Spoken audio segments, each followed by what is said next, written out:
Whoa, guys, thank you for tuning in to the 11th episode of the Nostalgia Birthday Party podcast.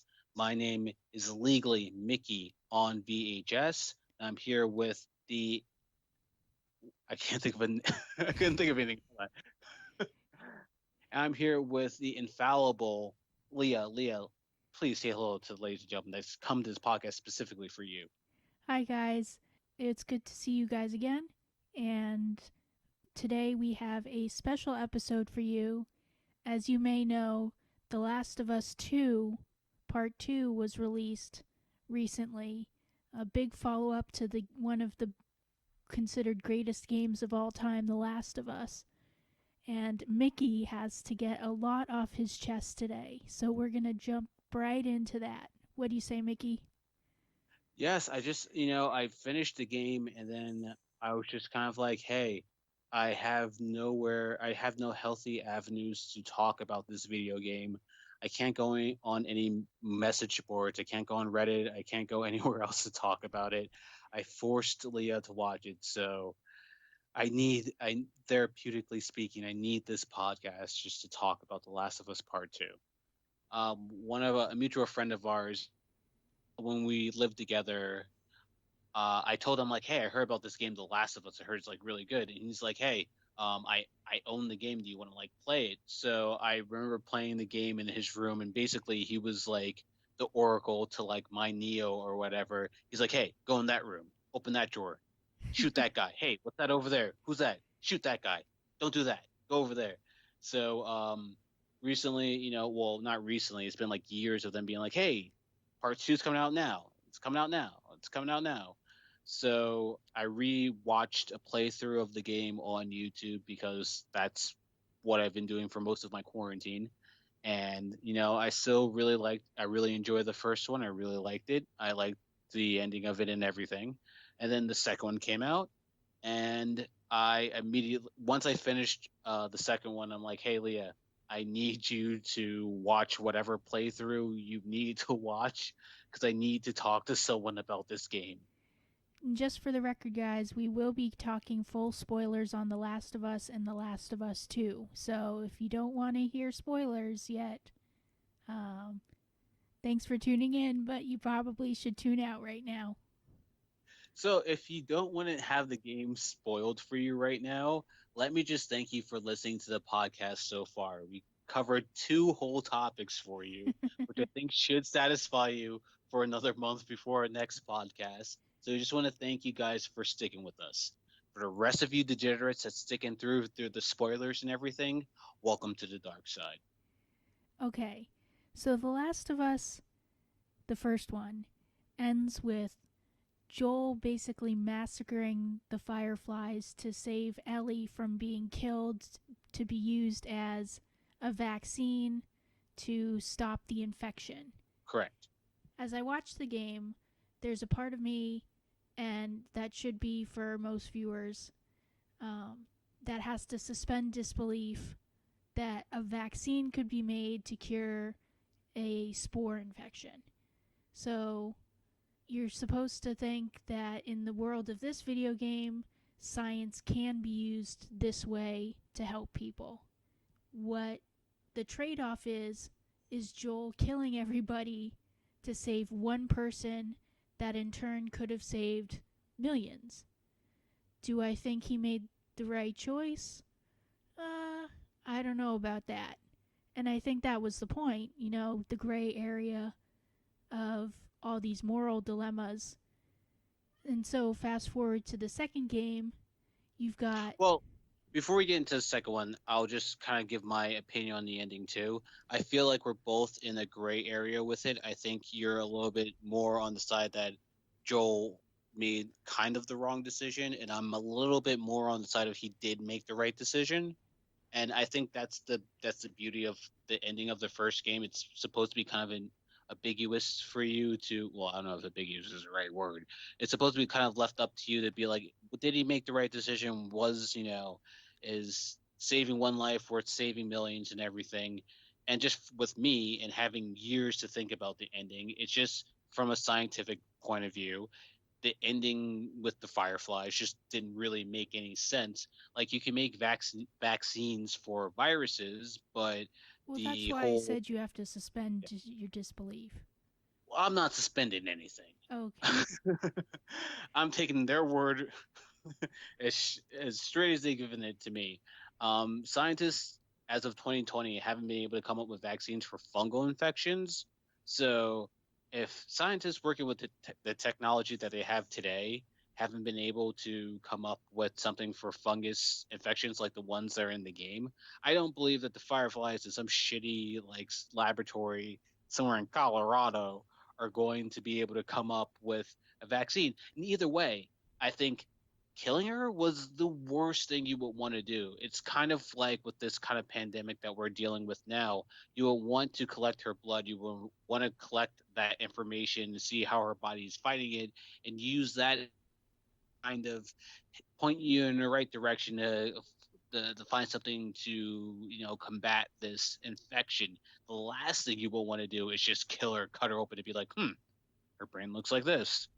But okay, I need to get that off my chest. Okay.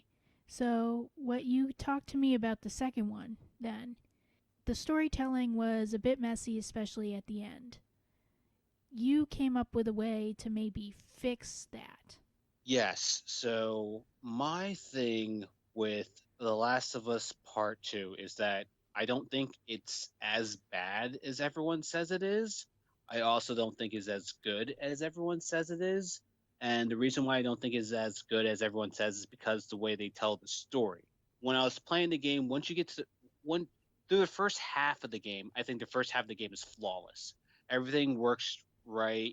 There's this controversial moment where, we witness Joel brutally murdered, and that is what sets off the events for the rest of the game. And I was fine with almost all of that. Throughout the first game, Joel talks about the fact that he has done a lot of questionable things to Mm-hmm. survive for as long as he has. So it could have been really any person that he's screwed over the past however many years coming back to find him. If he was able to find Tommy in the first game, they should be able to find Joel just as easily. So first half of the game, Ellie and Dina going to Seattle. I love Seattle. Just not even necessarily just in the game, just the city of Seattle in general. I love Seattle. Them going to see all of that is great up until you get to Abby.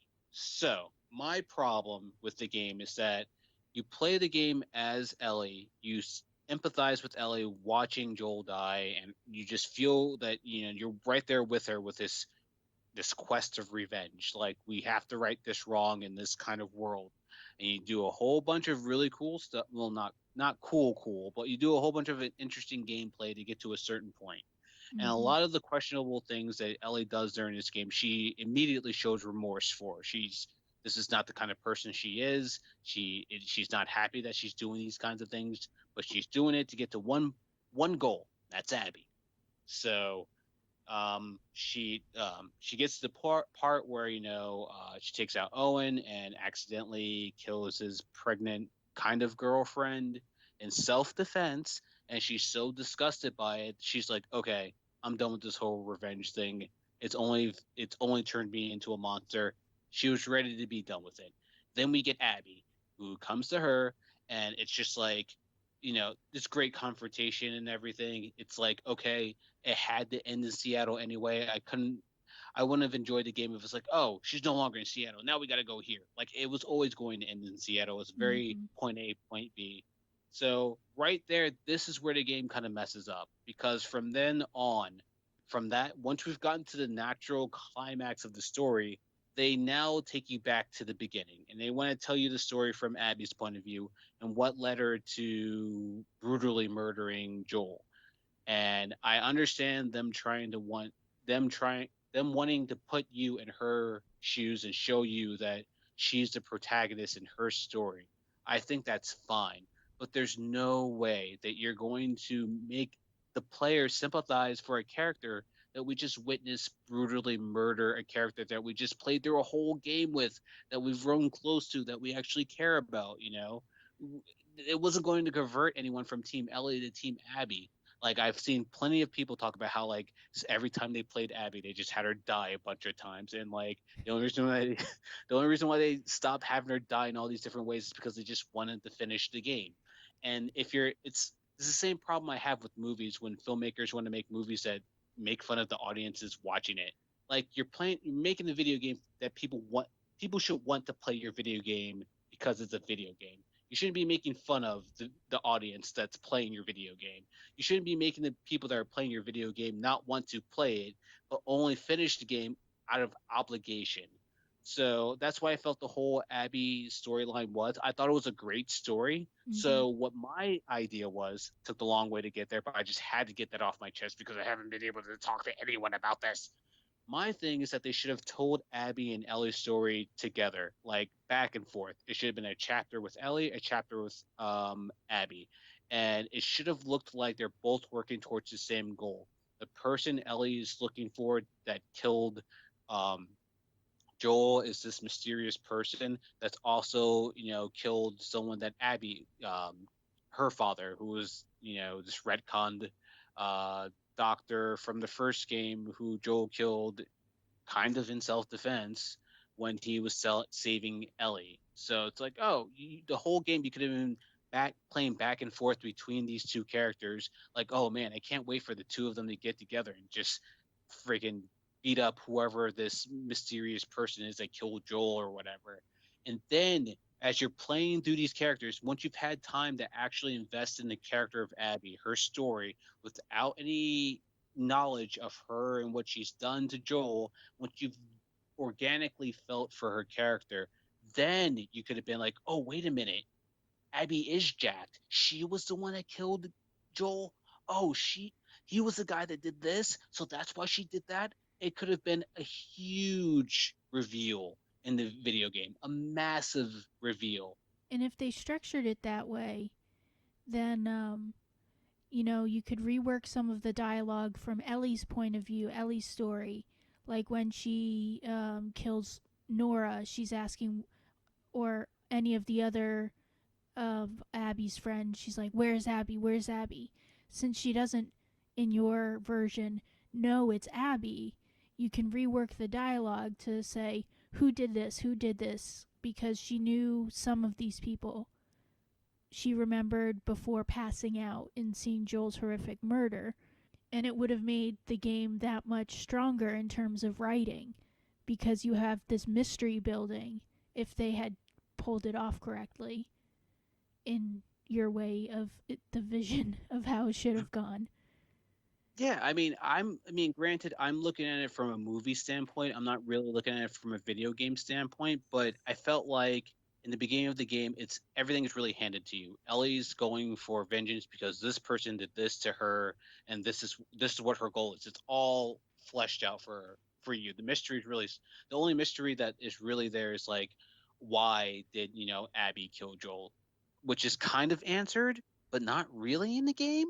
Well, if you I take mean, Abby's it's story, revenge for her father. yeah, but like there isn't like when I played the game, well, when I watched the game, I didn't see a specific part where like Nora was like, "Oh, she did this because her dad was the doctor or whatever." Even when Ellie is confronted with Abby, she was like, she brings up the fact that he killed people because she was the vaccine for everything. She doesn't even mention Abby's dad, so she probably has no idea it was about Abby's dad. It's never. It was. I don't think it was really communicated to her, but whatever. So like you could have. I just feel like you know Naughty Dog really just kind of got a little too lost in the sauce and thought they could really pull something off that just I feel like if they just sat on it and really just talked amongst each other, they someone had to be like, "Hey, this isn't a smart idea." Like even if you go back and you replay as Abby, like pretty much nobody wants to play as Abby and kill Ellie.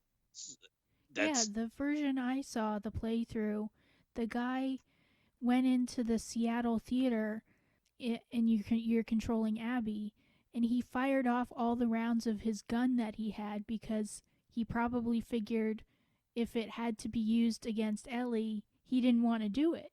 yeah, it's like it's the game presents it in a way that's like, now that we've shown you Abby's story, you're super gung ho on her side, so you're gonna want to, kill Ellie. And like, Ellie is probably like most innocent. Well, I don't know if most innocent, but like, she's done nothing to like really deserve a brutal murder from, Abby or whatever. It's like, you're only really doing it just to finish the game, and then, Jesse gets killed because okay, and I thought Tommy got killed, but he didn't. I literally cheered when Tommy made his appearance at the ranch afterwards. But yeah, so that whole thing happens in the theater. A couple of months later, I thought this was the end of the game. Ellie and Dina are raising baby JJ at the farm, and I have to say, like, going into this game, when I was playing through the first half of it, I genuinely thought that, like, everyone saying that the game sucked was just a bunch of like troglodytes upset that like it's a story about like it's a gay couple and there's just Mm-hmm. so many strong female characters in the movie in the video game. I'm like, is this why you guys are so like butthurt about this game? Like, I loved the dynamic between Dina and Ellie. They're the reason why I can't say this game is crap, because their dynamic was perfect. I gushed about this to you on the phone for like an hour. I If think they were able to flip flop between one of them just being one being more vulnerable than the other. And it's just like the dynamic between the two of them, you can't really get that with a guy and a girl. It only kind of works with two female characters, and they just had instant chemistry with one another. It just, all of it worked. And I thought it was cool that, like, these two badasses, these two survivors can go to Seattle and do this, and they don't need to be these jacked up generic like video game guy characters that we're mm-hmm. used to seeing. You just have to be smart and tactical about it, which, women have brains that can do that kind of thing. So they're raising baby JJ, and this is where I wanted the game to end. This is I the do end of too. my fan. This is all right. This is my end of my uh, fan whatever. But so they're at the farm. I think that Ellie should have lost her pinky and ring finger in the first fight with Abby in the movie theater. The fight still ends the same way, Abby on top, because there's no physical way Ellie is going to beat Abby in a fight. It's just not going to happen, dude. Abby is jacked. I thought that was a great. Well, I'll get to Abby in a second, but there's no way she's going to beat her in a fist fight. It's just not going to happen, dude. So she loses two of her fingers. She's at the farm. They're with baby JJ. All the gameplay from the farm is still, it's still the way that it is in the game, because I legitimately thought this was going to be the end of the game. So she has like, the PTSD flashbacks with Joel and everything. All that, keep it. So you go back to Tommy coming to visit them at the farm, and he's like, "Hey, I got a lead about Abby in Santa Barbara," and Ellie's like, "Listen, I'm done with all that." And you can still have Tommy be like, "We made a promise, you made a promise to me or whatever." But I think it's clutch for you to keep in the part about him and whatever his wife's name is that I can't remember right now, Mm-hmm. them separating, because I think it's very important to the story. So he's like, "You promised revenge. I can't physically go because I just barely made it out of Seattle with my life. You got to do this." And then you can still have the part with Dina just eat. Well, I don't want to say eating him out. That's not. You're at the end of that. You can still have that scene with Dina chewing him out about it on the porch, like, "Don't come to my house with this BS." And like, yeah, that's right, Dina. You tell him whose house this is. So you have that. I think you should have had Dina, not Dina. You should have Ellie go upstairs and just kind of think about that last conversation she had with Joel on his porch after the fight, after the dance. All that's fine. Then after she thinks about them having that talk where they kind of reconcile, but they're really just like, "Hey, we want to work on rebuilding our relationship. Keep it." She goes to play the guitar, and then she realizes she can't play it anymore because she's missing these two fingers because of what she's done already. She's lost. This is what she's lost, trying to get revenge for him. And the I think PTSD and everything. PTSD and all that stuff. JJ's his father's gone, and really, like, I'm sure, Dina said she was only really pregnant when they started this. Baby's born. It's at least a year to 10 months Mm-hmm. since like the events of it. She's had enough time to really digest the events of Seattle. So I think she should have tried to play the guitar at the end. Dina calls her outside for some farm stuff. I've never been on a farm. I don't know what farm things that need to be done on a farm. But she's like, "Hey, Ellie, I need you to something with buckwheat or something." And she's like, "All right." And you still have that great shot of the guitar on the window and Ellie walking outside to Dina and JJ. I think that is where the story should have ended. That was the logical ending to the story. In the video game, they have Ellie somehow be like, you know what? No, I'm going to try to get revenge again. And then she leaves her family. Dina hits her with why is she more important than our family, which is a great point. Mm-hmm. Ellie still leaves. And then you have the whole Santa Barbara thing. None of that was necessary to the story. Maybe it was like them trying to be like, hey, let's, people are going to be kind of mad at Abby. Let's show Abby, I don't know, going through some rough stuff or whatever, but nothing new was contributed to the story in Santa Barbara. It was the lesson that Abby learned, not Abby, I'm sorry, the lesson that Ellie learned when she had that final fight with Abby in the water, malnourished, depleted, at death's door, Abby, is what she already learned in Seattle when Abby mopped the floor with her. The whole putting a knife to Lev's throat made no sense to the story.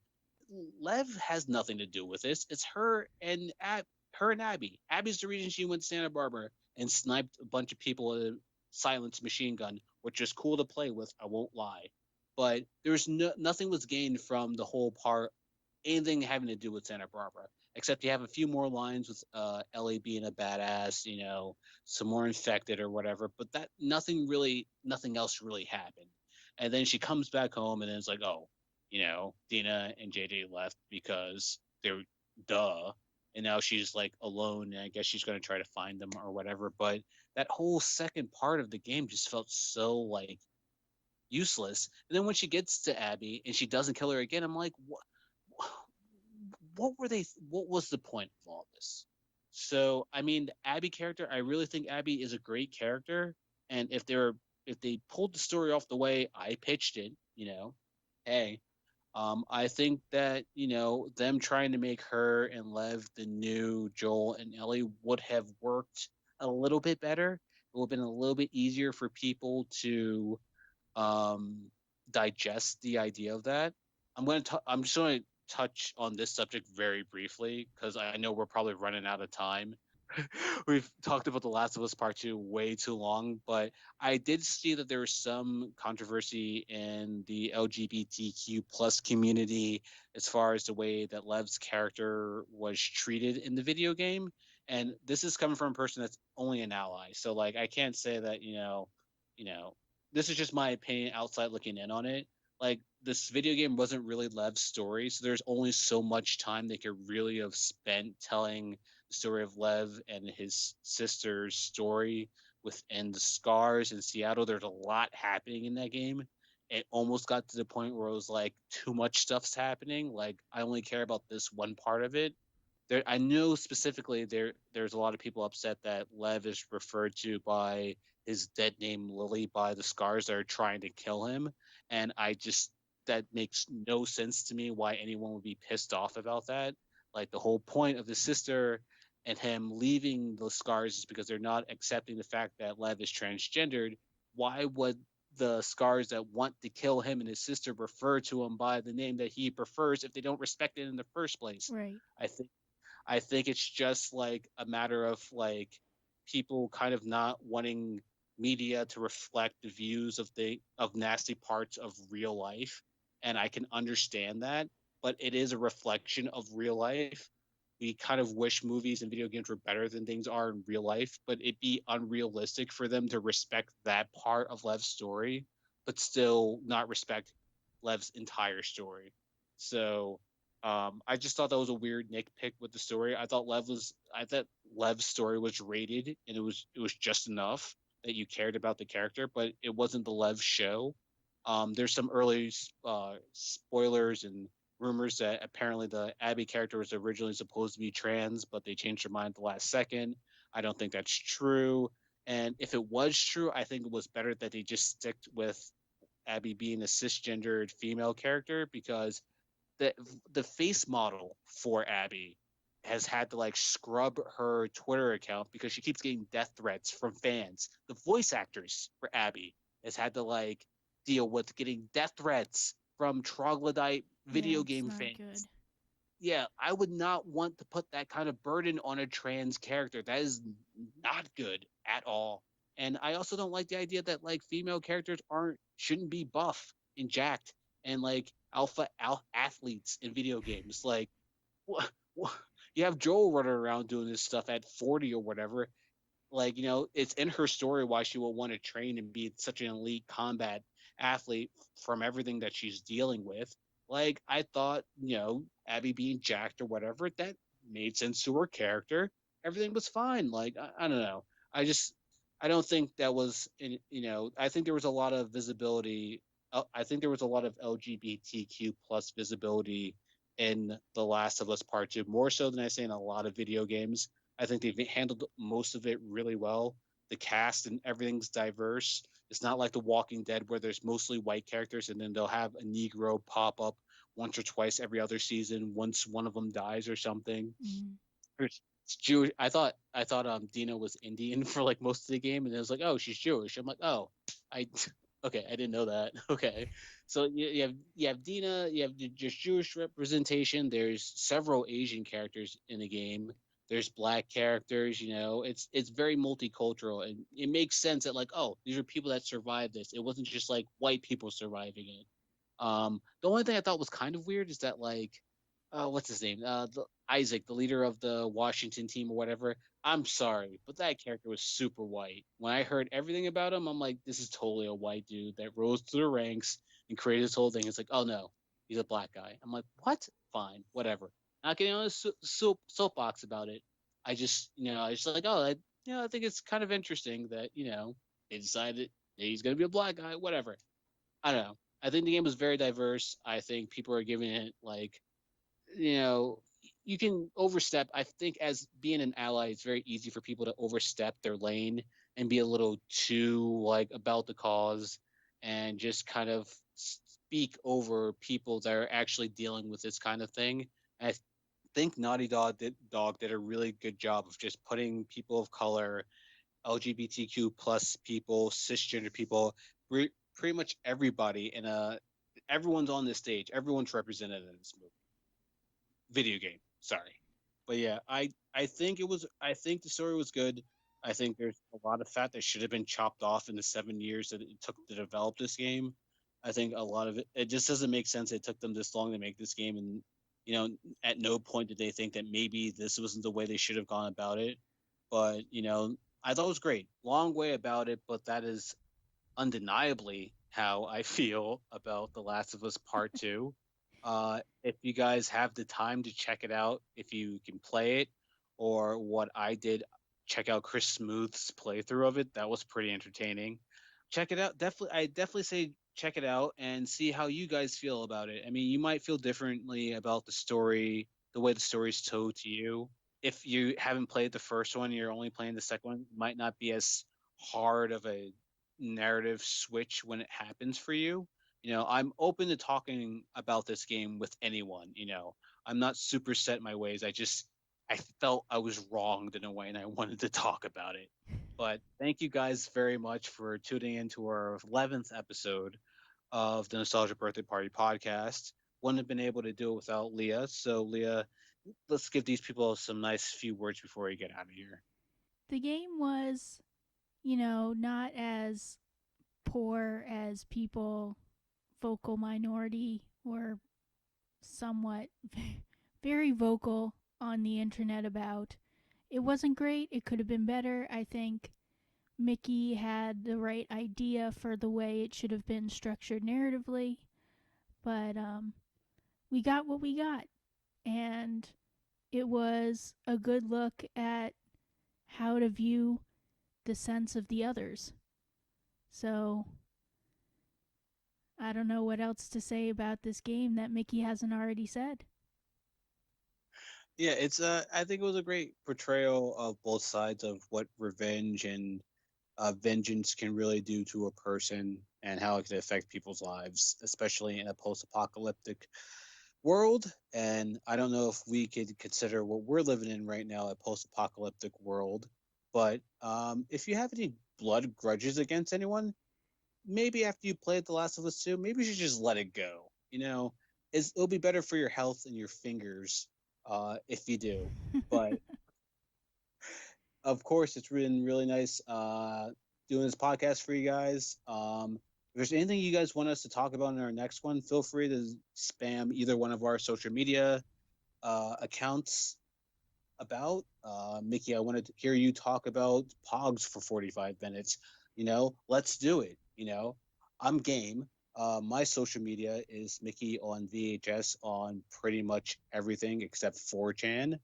And Leo, what's I know it's in the bottom, but let everyone know what your social media My stuff social is. media is House of LG. On the Twitter.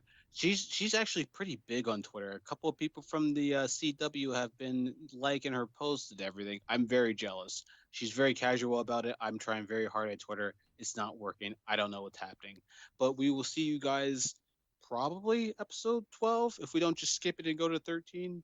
I don't know. Maybe one of the two. I don't know. Happy Christmas in July, everybody. Take it easy. Bye, guys.